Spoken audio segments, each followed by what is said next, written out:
Hello everyone, Dr. Hatami is here. Today we're going to learn about fetal circulation. The fetus is developing baby inside the womb, and fetal circulation is the way blood moves through a baby before it is born.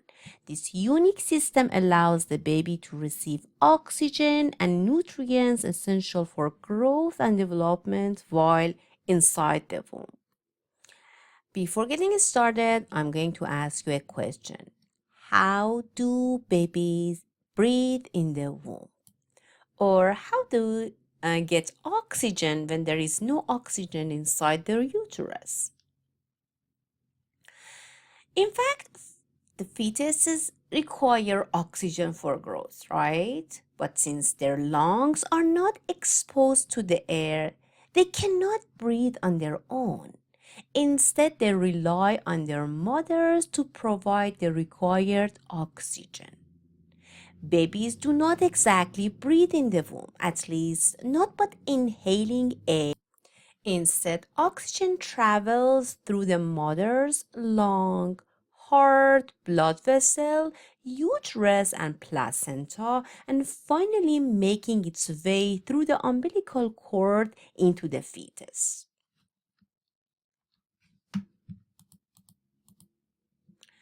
To help us understand the fetal circulation, we first must know some key terms and structures like placenta. Placenta is a magical and mysterious organ between mother and fetus. The umbilical cords and umbilical vessels like arteries and veins, ductus venosus, foramen ovale, and ductus arteriosus. Let's start with the placenta. Placenta is an essential organ that connects the baby or the fetus to the mother. It provides oxygen and nutrients to the baby and removes the waste products. Or actually, it's acting like a lung for the baby.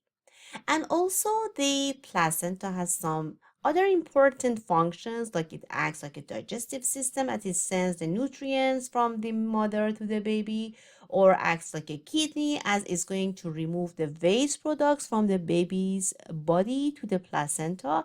And also, it has some immunity and hormonal production function as well. But we are going to focus on the respiratory function of the placenta today. Next, let's talk about the umbilical cord. The umbilical cord is like a lifeline between the baby and the placenta. So as you can see in this picture, we have the placenta, which was our special organ between the baby and mother. And then here we have the umbilical cord, which is going to connect the placenta to the baby. Inside of the inside of the umbilical cord, there is blood vessels that you can see here by the red and blue color. There are two arteries as this blue color. So we have two arteries, the umbilical arteries inside of the umbilical cord, and one vein, the umbilical vein. As you can see, the direction of the blood inside of the umbilical vein is showing that the umbilical vein is going to carry the blood from placenta to the baby. And this blood is oxygenated blood. So the vein is going to carry oxygenated blood from the placenta to the baby and then enters to the organ liver. Let's look at the arteries. So the arteries with blue color, and look at the direction of the blood, is going to carry the waste products and carbon dioxide. So waste and carbon dioxide from the baby back to the placenta. Now let's talk about ductus venosus. Ductus venosus is a small duct between two veins that we can find this in the liver. So you can see here, this is a liver, this is placenta that you can find it here, and then that is the umbilical vein as it's going to carry oxygenated blood to the liver. Here there is a structure, there is a duct which going to be found connecting the umbilical vein to the inferior vena cava. So the ductus venosus is a small vessels or a duct in the baby's liver which gonna connect the umbilical vein to the inferior vena cava, which is our blood vessel getting the oxygenated blood from the lower part of our body. What is the function of ductus venosus? Actually, ductus venosus helps the oxygenated blood from the umbilical vein to bypass the liver. So the blood is going to bypass the liver and go directly to the heart. Now we have foramen ovale. The foramen ovale is a small hole between right and left atria. So it's a small hole in the baby's heart or the fetal heart, and it's going to be found between the right atrium and left atrium. The function of foramen ovale is that it's going to allow the blood flowing directly from right atrium to the left atrium, and through this way it's going to let the blood bypass the lung. So it's going to let the blood bypassing the lung because lung is not functional. What's the point? We are going to send the blood to the lung. Finally, there's a ductus arteriosus. The ductus arteriosus is a duct between two arteries or a vessel between two arteries. That here we have the pulmonary artery and aorta, which the ductus arteriosus is going to connect pulmonary artery to the aorta. And this structure allowing blood to bypass the lungs and go directly into the aorta, which carries the blood to the rest of the body. So the function of the ductus arteriosus is let the blood bypassing the lung. Okay, now let's review. We talked about the placenta, which as you can see is a very important organ between mother and the fetus. It acts like a kidney for the baby. It acts like a lung for the baby. It acts like a digestive system for the baby. It's a very important and essential organ found between mother and baby in the womb. And then we talked about these three important structures found in the fetal circulation. We have ductus venosus in liver and two other structures in heart, foramen ovale and ductus arteriosus, which they are going to help help blood to bypass the liver and also the heart. Okay, let me ask you a question to test your understanding. What is the primary organ responsible for providing oxygen to a fetus in the womb? Lungs, heart, placenta, or liver? Hopefully you answered placenta, right? Because the lungs are non-functional in a fetus. So the primary organ which going to send the oxygen to the fetus in the womb gonna be placenta. Okay, after learning and understanding the important term and structures related to the fetal circulation. Let's see how blood flows in the fetal circulation. The first organ which we need to look at is placenta. So from the placenta, the umbilical vein is going to send the oxygenated blood to the liver, as the umbilical vein is gonna enter the liver. But what's the point? Why we are going to send all of this oxygenated blood to the liver?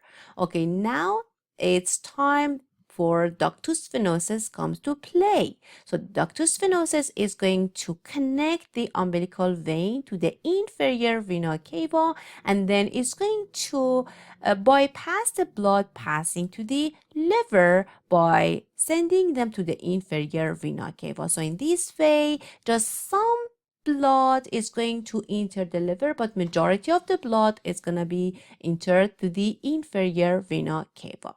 So then here we use the ductus venosus to send most of the blood from the umbilical vein to the inferior vena cava. As you remember, the inferior vena cava is going to be released to the right atrium of the heart. So here we have mixed the oxygenated blood coming from the umbilical vein with the deoxygenated blood coming from the inferior vena cava. That's the reason in our right atrium we have mixed blood. So from the right atrium, the blood goes to the right ventricle, right? And then from right ventricle to the pulmonary trunk. And pulmonary trunk in adult is going to send the blood to the lungs, right?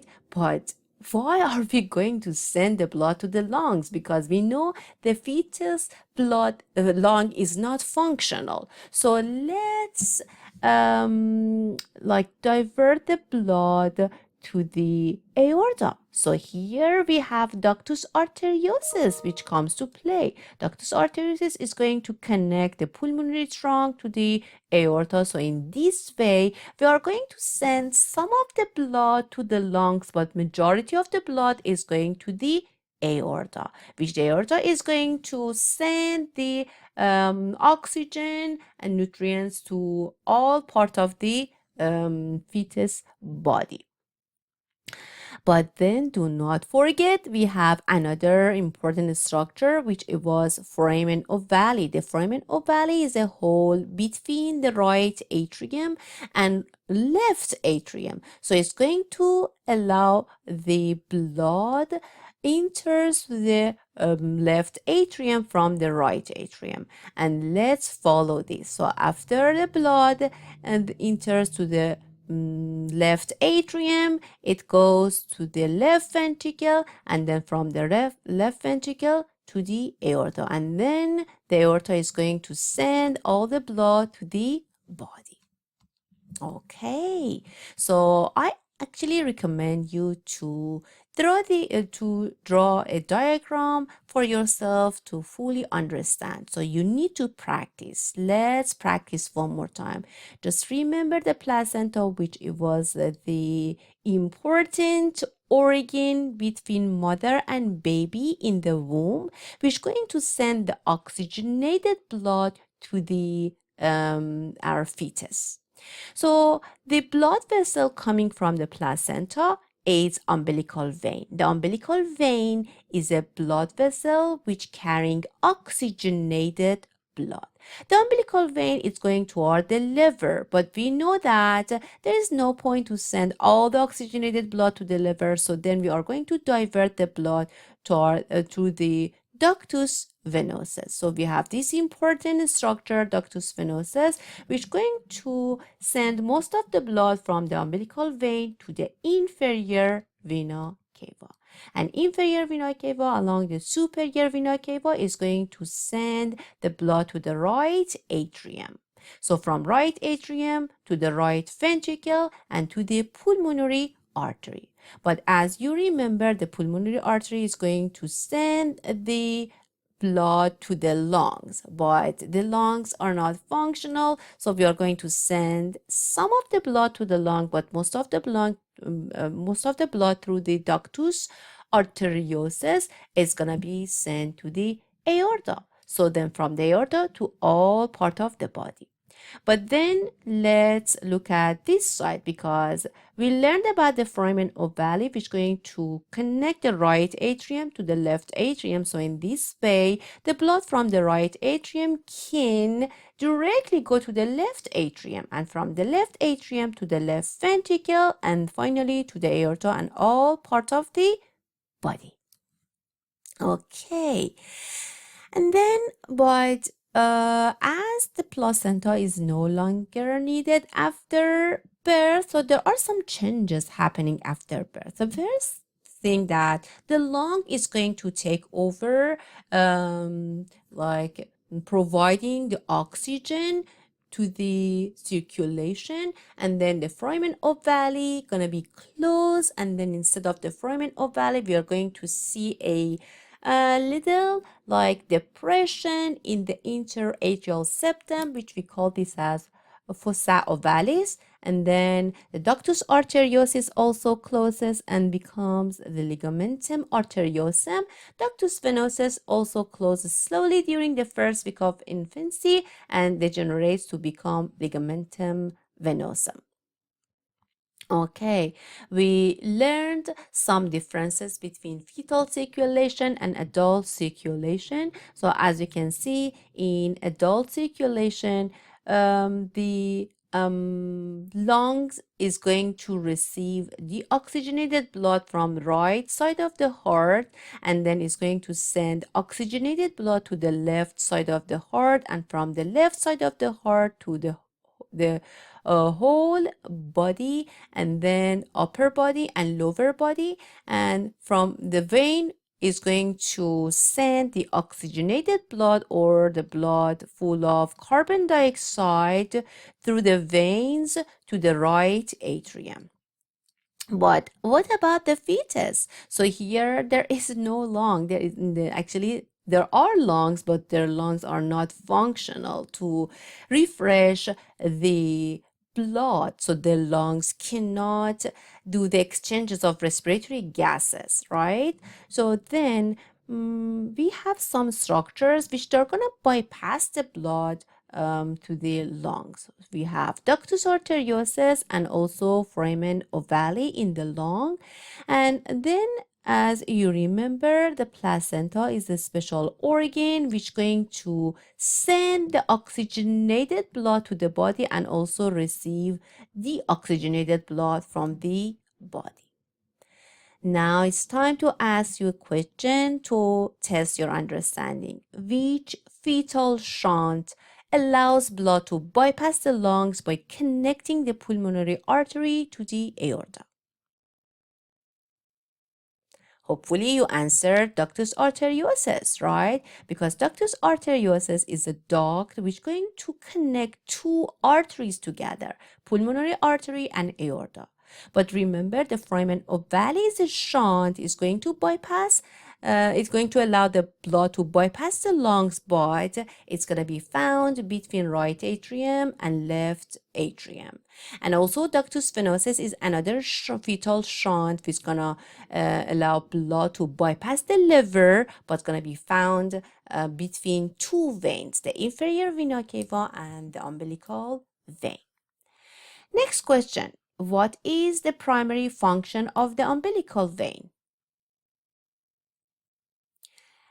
To carry the oxygenated blood from the fetus to placenta, to carry oxygenated blood from the placenta to the fetus, to carry nutrients from the mother's digestive system to the fetus, or to remove waste products from the fetus to the mother. Hopefully you answered to carry oxygenated blood from the placenta to the fetus. Because we learned that the umbilical vein is the blood vessel going to send the oxygenated blood from the placenta to the heart, and it's the important blood vessel in the baby's body before birth, which going to send the oxygen to the heart. Which blood vessel or which structure is going to carry the oxygenated blood from the fetus to the placenta? That is the umbilical arteries.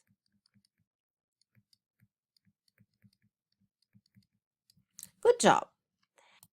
Hopefully, you learned how the fetal circulation works. If you have any question, please comment down below. And thank you so much for watching this video.